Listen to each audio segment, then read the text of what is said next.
감사합니다. 성경은 66권으로 되어 있고, 네, 39, 27, 구약 39권, 신약 27권으로 되어 있습니다. 구약은 장르별로, 우리 성경은 장르별로 구성되어 있죠. 네, 그 장르는 뭐, 율법서, 역사서, 시가서, 선지서 이렇게 구성되어 있고, 또 복음서, 역사서, 그 다음에 바울 서신서, 뭐 이렇게 구성되어 있습니다. 그래서 데살로니가를 지난 주에 했었죠. 데살로니가 후서를 봤는데 데살로니가 후서에 대해서 크게 두 가지의 이야기가 있었다. 네, 첫 번째는 고난이 더 심해졌음에도 불구하고 믿음을 지키고 있던 데살로니가 교회 성도들의 모습, 그리고 종말에 대해서 오해하고 있는 모습이었습니다. 그래서 이 더 심한 고난을 받고 있는 이 데살로니가 성도들에게 바울은 네 가지를 말했죠. 너희의 믿음이 굳건함에 내가 자랑을 한다. 이 고난을 통해서 하나님 나라가 들어간 사람이 합당한 사람이 된다. 하나님께서는 너희에게 고난을 주고 있는 자들을 심판하실 것이다. 주님이 다시 오신 날 너희는 깊은 평안을 얻을 것이다 라는 얘기했고, 그리고 두 번째, 종말에 대해서 우아해했던 사람들에게 종말이 시작되었다고 이야기하는 사람들에 속지 마라. 네. 주님이 다시 오실 때는 그때는 언제인지 알 수 없지만 주님을 믿는 믿음이 배신하는 일이 생기고 불법자들이 생겨서 자기들이 하나님이라고 생각할 것이다 라고 하고, 그래서 너희가 이러한 것을 속아서 일도 안 하고 일을 그만두는 어리석은 행동을 하지 말고 일 열심히 해라 라고 했습니다. 오늘은 이어서 디모데 전서입니다. 빠밤. 계속해서 저희가 지금 바울 서신에 대해서 살펴보고 있고, 통독도 어제부터 3월 1일이었으니까요. 로마서 1장, 오늘은 2장 이런 식으로 시작하고 있는데요.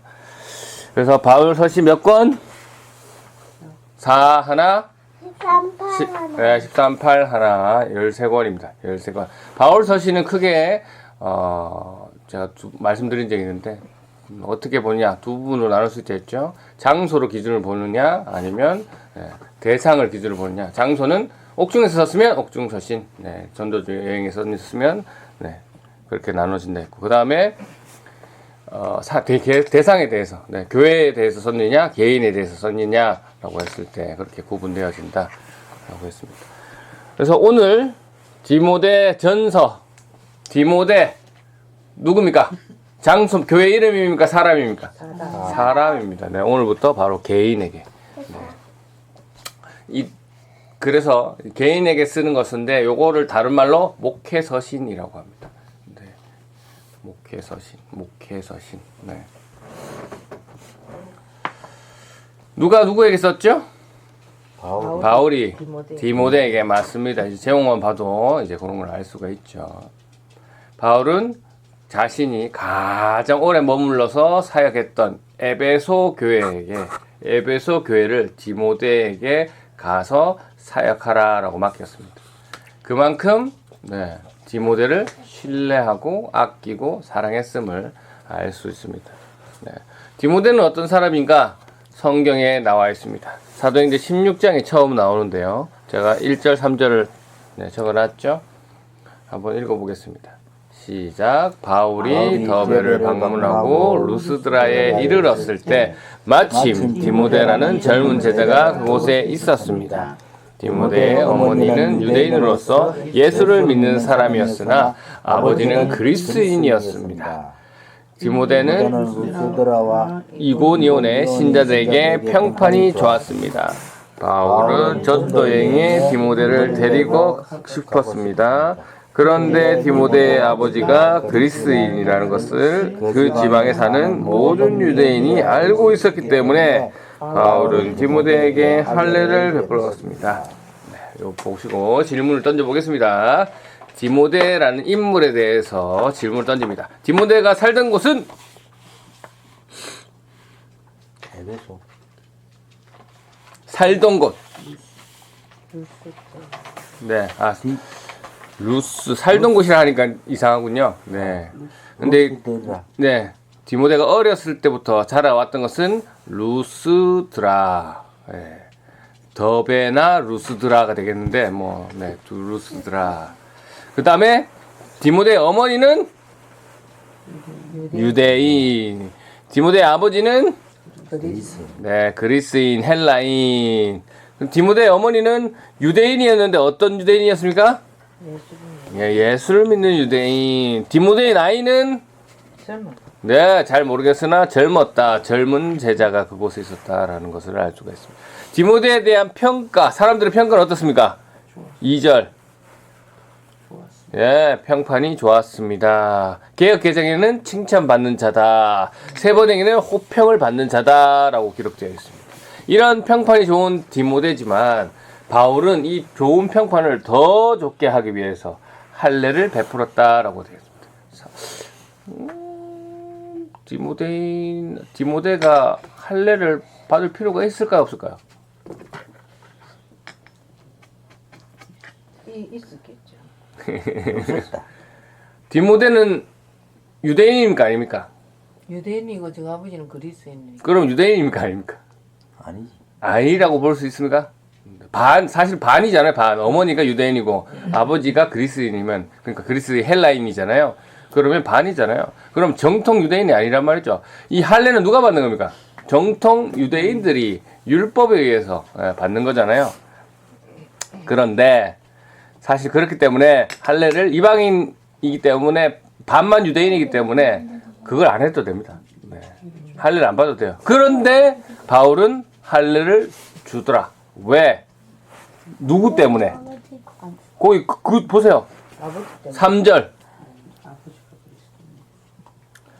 아버지가 그리스인이라는 것을 그 지방에 사는 모든 유대인들이 알고 있었기 때문에. 그럼 누구를 때문에 준 거예요? 그 지방에 사는 유대인들이 잘 믿는데 아버지가 그리스인이라더라, 헬라인이라더라. 그거를 뭐 잘하고 있지만, 네. 유대인들에게는 뭐가 중요하냐면 혈통도 중요하거든요. 네. 그래서 할례를 받았냐 안 받았냐가 엄청 중요하기 때문에 바울이 그거를 알고 있기 때문에 네. 디모데에게 할례를 줬다. 더 인정받기 위해서 네, 더 자격에 대해서 의심받지 않도록 할례를 줬다라고 되어 있습니다. 디모데가 있는 에베소 교회, 네. 지금 에베소서 할 때 제가 말씀을 드렸습니다. 기억나실지 모르겠지만 상업이 발달한 도시였고 이 제우스의 딸, 네. 아데미 여신, 네. 운동적만한 신전이라고 말씀드렸죠. 네. 그리고 다양한 철학자들, 네. 그 다음에 그 철학과 또 섞여서 이단 기독교들이 있던 네, 그 어마어마한 도시였습니다. 바울은 이곳에 자기가 가장 아낀 디모데를 보냈단 말이죠. 그 이유가 뭘까요? 네. 3장 14절 15절 함께 읽어보겠습니다. 시작.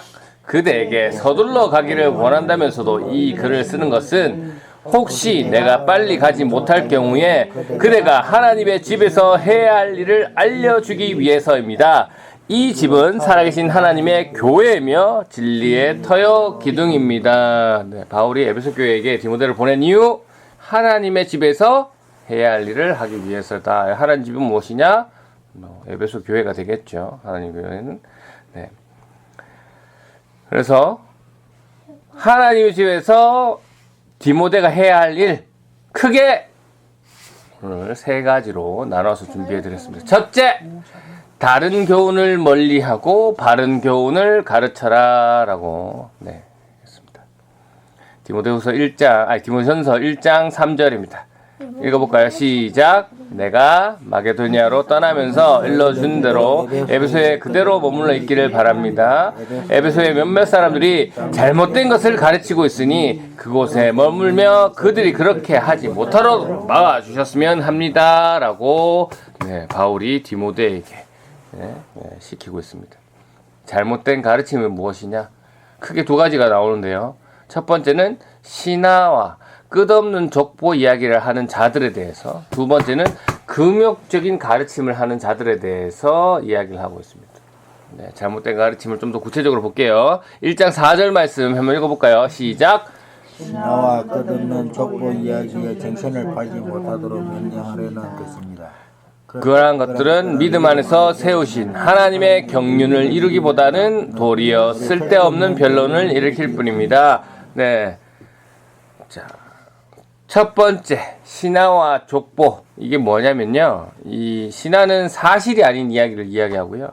족보는 이 유대인들이 가문을 중시했거든요. 혈통을 중시했습니다. 왜? 하나님이 그 유명했던 구약의 조상들과 언약을 맺었기 때문이죠. 그래서 그 족보에 따라 자신들이 내려왔다라는 것을 강조하기 위해서 실제로 그 족보가 아니면서도 어떻게든 가상으로라도 연결했던 그런 모습들이 있습니다. 그래서 이렇게 말도 안 되는 사실이 안 되는 신화를 얘기하고 어떻게든 끝없는 족보를 연결해서 이 정신 팔리게 하는 이들 때문에 하나님의 경륜, 그러니까 하나님의 일을 이루기는커녕 그것을 따라가면 문제가 생긴다라는 이야기를 하고 있습니다. 두 번째, 금욕에 대해서도 이야기하고 있죠. 디모데전서 4장 3절 말씀 시작. 그들은 결혼하는 것이 나쁘다고 말합니다. 또한 어떤 음식을 절대로 먹어서는 안 된다고 말합니다. 그러나 이 모든 음식은 하나님께서 진리를 알고 믿는 사람들이 감사하는 마음으로 먹게 하시려고 만든 것입니다. 결혼하는 것이 나쁘고 특정 음식을 먹지 말라고 지금 하고 있죠. 누가 하던 겁니까? 유대인들이 율법을 지키면서 하던 거죠. 특정 음식을 먹지 말고, 옛날에 돼지고기 먹지 말고, 이런 거. 이런 것에 대해서 바울이 뭐라고 합니까? 모든 음식은 하나님이 만드신 것이다. 그래서 어떻게 먹으라고요? 감사함으로 먹으면 된다라고 얘기하고 있습니다. 저희에게 주어진 음식들 감사함으로 먹으면 됩니다. 결국 이 두 가지, 신화와 족보에 대해서, 그리고 이 결혼 좋지 않다, 금욕해라라는 것에 대해서 바울은 그렇게 얘기하는 사람들 싹 잘라버리고 바른 교훈으로 가르치라라고 디모데에게 이야기하고 있습니다. 바울이 디모데를 에베소 교회로 가게 하긴 보낸 이유 두 번째, 선한 행실이 필요하다라고 이야기하고 있습니다. 선한 행실이 필요하다라는 거. 6장 3절에 보니까요, 하나님이 말씀을 배움에서 나타난다라고 말씀하고 있습니다. 하나님의 말씀을 배움에서 나타난다. 그래서 하나님 말씀을 배우지 아니하고 하나님 말씀을 따르지 아니한 사람들은 어떤 모습이냐?